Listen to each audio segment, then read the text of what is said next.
2025 நான் கம்பெனி விட்டு ரிசைன் பண்ணும்போது எல்லாரும் காசு போட்டு எனக்கு இந்த காப்பை வாங்கி கொடுத்தாங்க. இதை ஏன்டா இப்போ சொல்லிட்டு இருக்கேன்னு பார்த்தீங்கன்னா, அன்னைக்கு வாங்கின காப்போட பில்லு இன்னைக்கு என் கண்ணில் யதார்த்தமா பட்டுது. அதனால தான் இதை உங்ககிட்ட ஷேர் பண்றேன். அன்னைக்கு வாங்கும்போது இது வெறும் 119 ரூபாய் தான். ஆனால் இன்னைக்கு பார்த்தீங்கன்னா 260 ரூபாய் கிட்ட போயிட்டு இருக்குது. அப்புறம் இன்னொரு நல்ல விஷயம் என்னன்னு பார்த்தீங்கன்னா, இன்னைக்கு எனக்கு சேலரி வந்துச்சு. பாவம் என் பைக்கு தான் கிட்டத்தட்ட 3000 கிலோமீட்டர் இன்ஜின் ஆயில் சேஞ்ச் பண்ணாமல் ரன் பண்ணியிருக்கேன். இன்ஜின் ஆயில் மாற்றிட்டு வீட்டுக்கு வந்து வானத்தை பார்த்தா அப்படியே லட்டு மாதிரி நல்லா ஆரஞ்சு கலரில் பளபளன்னு மின்னுது.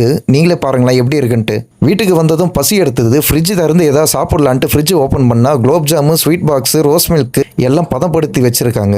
நான்லாம் ஸ்வீட்டுன்னு எழுதி பேப்பரில் கொடுத்தாலே நான் எலும்பு துண்டை சாப்பிட்ற மாதிரி அவ்வளோ ருசியாக சாப்பிடுவேன். இவ்வளோ ஸ்வீட் வச்சிருக்காங்க, நான் எப்படிங்க சும்மா விடுவேன்? கிட்டத்தட்ட ஒரு 1/2 கிலோ ஸ்வீட்டு காலி பண்ணிட்டேன். எனக்கு தெரிஞ்சு கூடிய சீக்கிரம் எனக்கு சுகர் வர போகிறது கன்ஃபார்ம் ஆயிடுச்சு. ஃப்ரிட்ஜ் மட்டும் இல்லைங்க, பெட்டு பக்கத்தில் பெட்டு கீழேன்ட்டு வீடு ஃபுல்லாக ஸ்வீட்டாக இருக்குது. எங்கள் அம்மா கால் பண்ணி என்னம்மா பொண்ணு பார்க்க போகிறோமான்னு கேட்டேன். அதுக்கு சிரிச்சுட்டே இல்லைப்பா டைம் இருக்குதுன்ட்டாங்க. அப்புறம் ஃபைனல் டச்சாக ஒரு கிளாஸ் ரோஸ் மில்கை போட்டு இந்த வீடியோ முடிச்சுக்கிறேன். பாய்.